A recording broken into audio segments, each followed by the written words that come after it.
Hey guys, what's up? Rick Pete back with you for my Money in the Bank review video. As you can see, I'm wearing this t-shirt. For those of you who've not seen the event, don't watch any more of this video. Put in the description that there will be spoilers. I've literally just finished watching the event. It's still sinking in. What happened, I will come to that obviously at the end, but at the moment I'm a very happy camper. Without further ado, I'll go through the event match by match and give my thoughts. These are my personal thoughts. Obviously, everybody's opinions are going to differ, but these are mine. So the opening match was the 4-team WWE Tag Team Title match. Great match. I'm disappointed that the New Day won. My girlfriend was happy. As I said before, it's just sod's law, just typical of my luck, that she doesn't like wrestling, and the only thing she does like in wrestling is the New Day, which is something that I absolutely detest. So yeah, I was gutted. She was happy. Um, I honestly think that New Day may possibly retain the titles until they've beaten London and Kendrick's record, because obviously London and Kendrick aren't really going to go back to WWE in anytime soon, especially not Paul London. I know Brian Kendrick appeared in NXT, but I don't see Paul London ever going back to WWE realistically.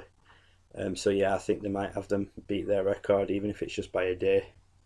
But yeah, that kind of sucks. That New Day, probably going to retain the titles that long. But what can you do?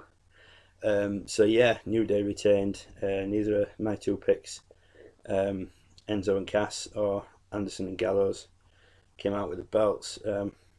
I'm still hopeful that Enzo and Cass will be the ones to dethrone the New Day. So yeah, straight off the bat, I'm not for one of my predictions. Next up, we had Baron Corbin versus Dolph Ziggler. Decent match, a lot of what we've seen before, with a few new bits and bats in there. I'm hoping that'll meet the end of this storyline now. They're going to move them both onto different things. So I predicted Corbin would win. He did. Puts me 1 out of 2 on my predictions. Charlotte and Dana versus Becky and Natalia. This match didn't really blow me away, pretty average. I predicted the winners, right? So it's 2 out of 3 of my predictions.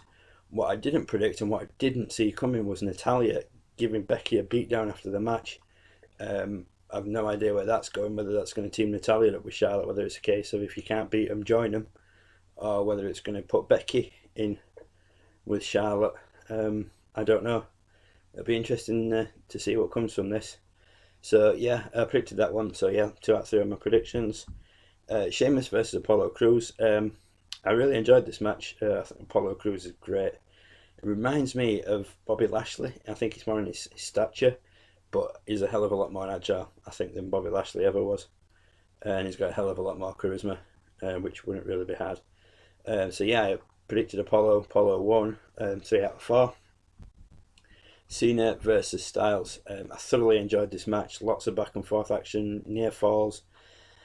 It's just a shame how it ended. I would have preferred AJ to have beat Cena, clean in the middle of the ring, 1, 2, 3. That's the way it goes, Obviously, Anderson and Gallows came out and gave AJ the assist. So now it become, cue the conspiracy theorists and Cena haters, well, they refused to lose to AJ clean, blah, blah, blah, blah, blah, blah. At the end of the day, AJ got a win, I'm not bothered. It'll just keep the feud going between them two for a bit longer. Probably lead to a blow-off match at SummerSlam. I predicted AJ won, so that puts me 4 out of 5. So far so good. Money in the Bank ladder match. What a match. So much action in this match. It was hard to sort of keep your eye on what the camera will focus on in case you miss something in the background. Just so much good stuff. The Michinoku driver by Zayn to Owens on the ladder was absolutely unreal. That's the second time I've thought that Sami Zayn's killed Kevin Owens with a ladder. Couple of times anybody could have grabbed the case eventually. Dean Ambrose grabbed it, much to my delight, may I add. Highlight of the night up to that point for me was Ambrose winning, and it put me 5 out of 6 on my predictions. And they had a recap of the kickoff show, which showed the Golden Truth picking up the win, put me 6 out of 7 on my predictions. I didn't hear him mention anything about the Lucha Dragons and Dudley Boys match. I've not seen the pre-show, I really weren't bothered about it for those 2 matches. So I've looked on Google to see who won that one, and the Lucha Dragons beat the Dudleys. I predicted both those, so far that puts me 7 out of 8 on my predictions. Rusev versus Titus. I was wrong about Titus being fodder. He actually had a decent show a couple of times. It looked like he could have got the win, but it wasn't to be. My prediction of the winner were right. I thought it was an average match, nothing really special. So yeah, 8 out of 9 on my predictions. Then came the main event, Rollins versus Reigns for the World Championship.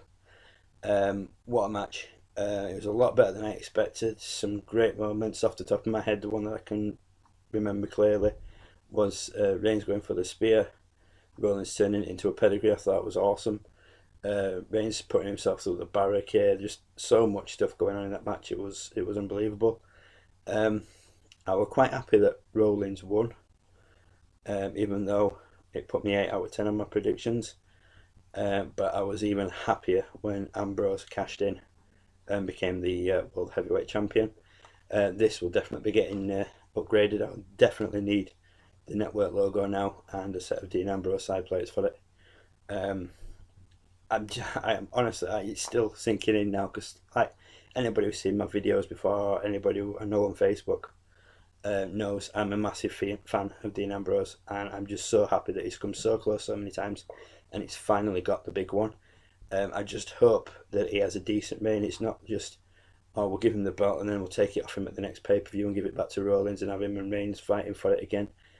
It may even lead to what I said on my prediction video, the ideal scenario, all 3 members of the Shield at SummerSlam for the title. I've literally finished watching it, I come straight upstairs to do this video, so it's still kind of sinking in that Ambrose won.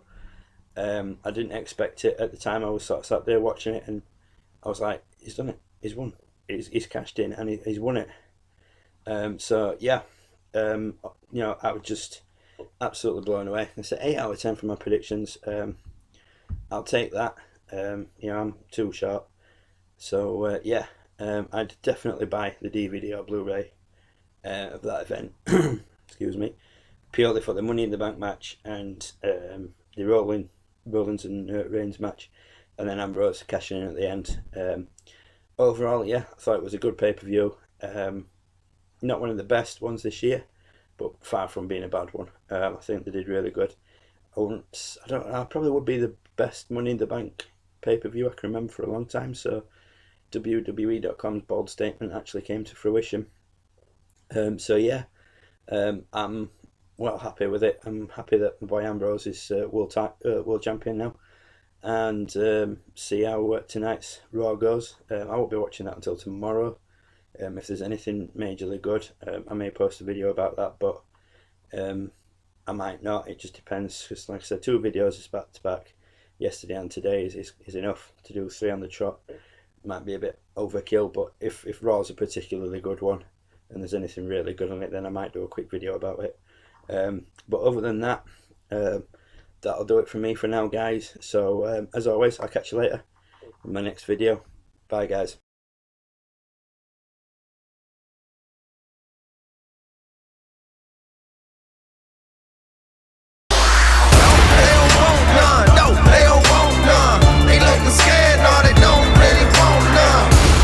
Southern boys with the promised strength.